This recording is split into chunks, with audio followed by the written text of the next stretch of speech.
Namaste everyone. I want to do a video about the new moon today, or actually tomorrow, that's going to be conjunct Uranus in the last degrees of Aries. I was going to say Aquarius, but it's Aries. And the funny part about it is that there's going to be a full moon at the ending of this month on the 29th, and it's going to be in Scorpio, but it's going to also be conjunct Jupiter. So it's amazing because they're all going to be conjunct. The new moon that's gonna be tomorrow is going to be conjunct to Uranus, and we also have Mercury going direct. Okay, Mercury in Aries direct. So what does this all mean? Okay, Uranus is the planet of change, of independence, of instability. So when it's conjunct to this new moon, we can feel like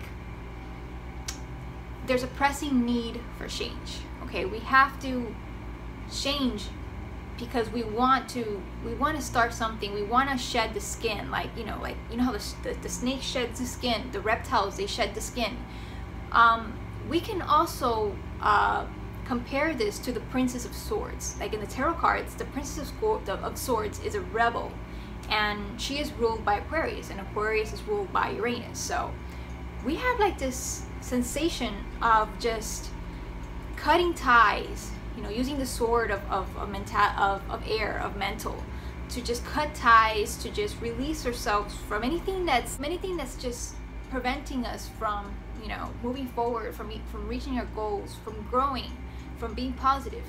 All these things are taking place now. Remember, Mercury was retrograde all this time in Aries, and it was creating a lot of dust there, you know, because Aries is a fire sign, so it was evaluating, you know, what was the next move in life. So it's amazing how after the retrograde, then comes the new moon. Like it's like giving you another opportunity to, okay, now let's start all over again. It's a new chapter, you know, right, you know, when it goes forward, when it goes direct.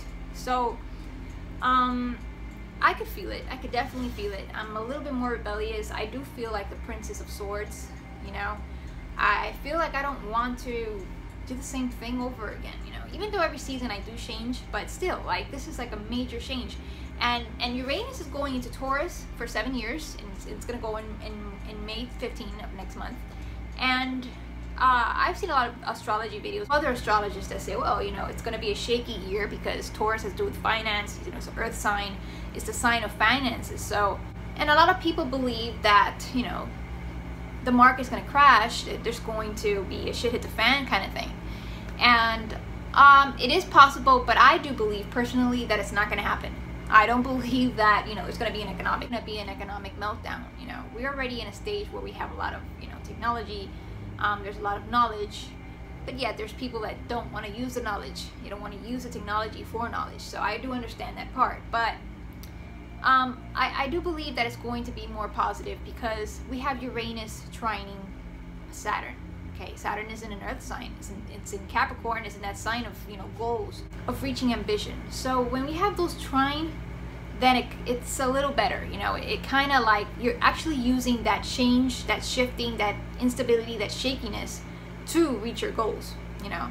Now if it would have been squared, that would have been a different story.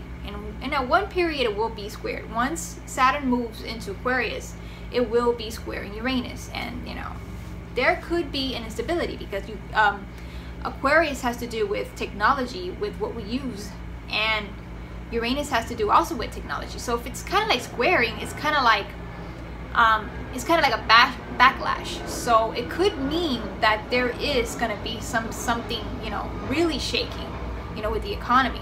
But I think that's more of 2.5 years down the line from now, because now Saturn is in Capricorn. So I really don't see that now, you know. I just see a trine, and you know, for those 2 years while, you know, Saturn is in Capricorn, we can use this energy of, you know, discipline to our advantage, you know, with Uranus. You also have to look where in your chart it's going to take place, like where's it going to take place, because everybody gets affected differently, you know. What was I going to say? Yeah, the full moon will be at the ending of this month by the 29th, and it's also going to be on a Sunday. Tomorrow's Sunday, and tomorrow we're going to have, you know, this new moon with Uranus conjunct, but we're also going to have the full moon conjunct, Jupiter on the 29th on a Sunday, and Sunday pertains to career, to health, and to reputation. So I do think that this change would have to do with changing ourselves, you know, so people could treat us different, so people could see us different. We don't want to be seen the same way. We don't want to be treated the same way. We want to change. We want to improve.